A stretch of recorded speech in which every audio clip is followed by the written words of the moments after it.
So insurance is a critical financial service without which economies and societies would struggle very badly. And that means that there should, as we've discussed this morning already, be a focus on ensuring continuity of cover for those risks transferred by insurers on behalf of agents in the economy.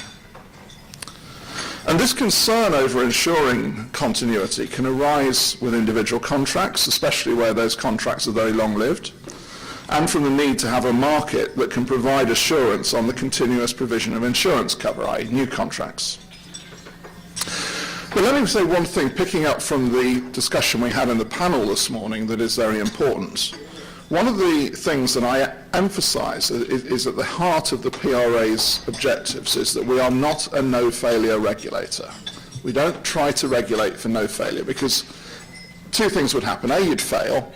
B, you would have very adverse consequences on the firms that you regulate were you to do that.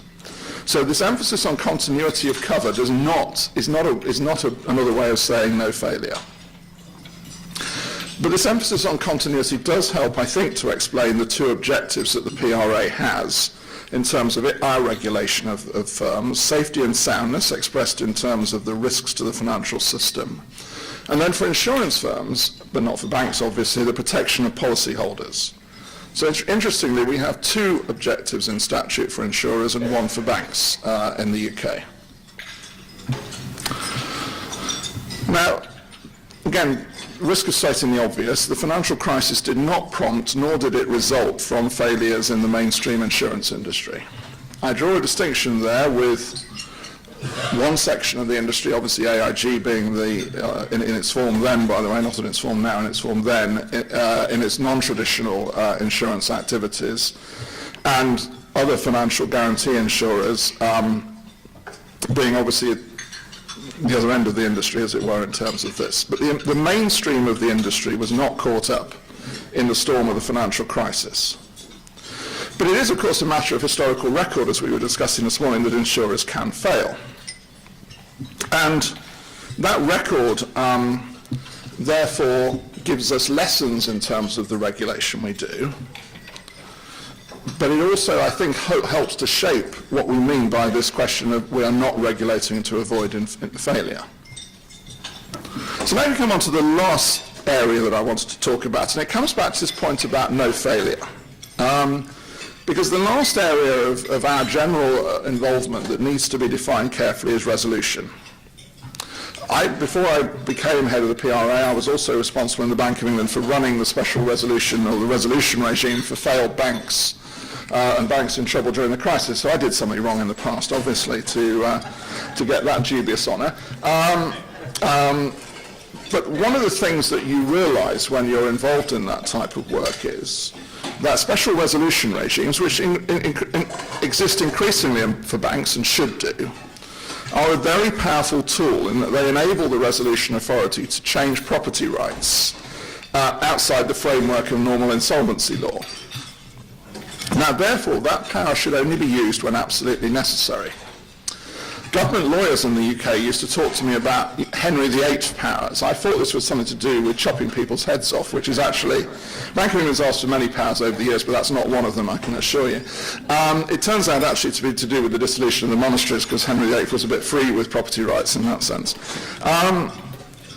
Now, the normal approach, as we were saying earlier this morning, for dealing with an insurer that ceases to write new business is to put the insurer into what's typically called a solvent runoff, whereby the authority to write new business or take new premiums is withdrawn and the liabilities are paid out as they fall due.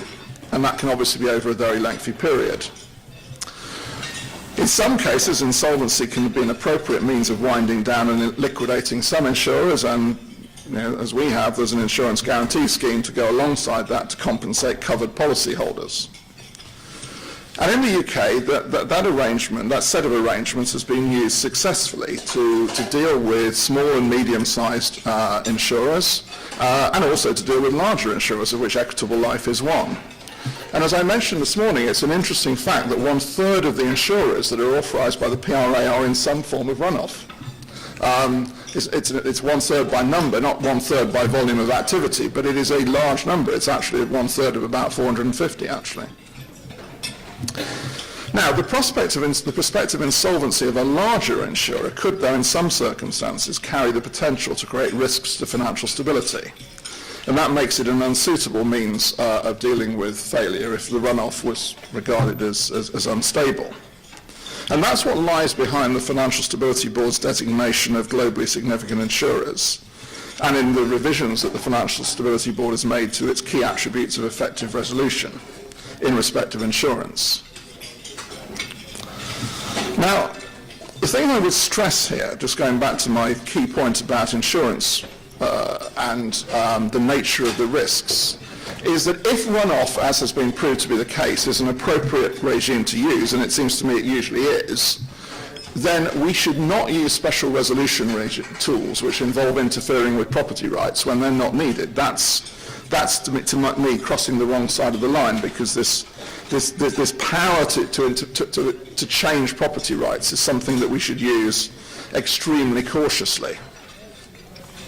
There may well be cases for it, cases of firms that take risks which can disrupt the payments to savers, disrupt the payment of critical insurance policies, and the adverse consequences of that disruption create pressures to use other means involving, in the limit, taxpayer money. So there are cases, but those cases should be evaluated very carefully, and it's very important, just to stress this point again, not to jump to that conclusion immediately. Where the failed insurer could threaten those critical payments, where the failed insurer could have macroprudential consequences in terms of fire selling of assets, then it can be appropriate. But it should not be the starting point. And that's the point that the FSB has made in its key attributes. And the key attributes stress that there are cases where it is sensible to enable the rapid transfer of insurance business, to enable the preservation of continuous cover, and there are cases where it would be important to be able to have tools that would offset these difficult effects on asset markets. So in thinking about resolution regimes, and going back to the point we touched on this morning, it is very important, I think, just as in banks, that we do not consider that we're operating in a no-failure regime. That we have the tools to deal with failure, that we have the capital regime that's consistent with those tools, but that we keep the principle very carefully in mind. So let me finish just with the very quick summary. Insurance, to me, is a critical financial service. It's critical to supporting economies and societies. The critical nature of the service supports the case for firm-level supervision to promote safety and soundness and to promote the protection of policyholders. Microprudential regulation of that sort should be complemented by, but not substituted by, the use of macroprudential tools where they're appropriate. The risk of pro-cyclical asset liquidation by insurers in response to sharp asset price corrections could be one such case where a macroprudential tool would be warranted. And there is a case for enabling special resolution powers in respect of insurers. But those tools should be used, just to stress the point again, carefully. They should be used selectively. They should not be used where the case doesn't exist.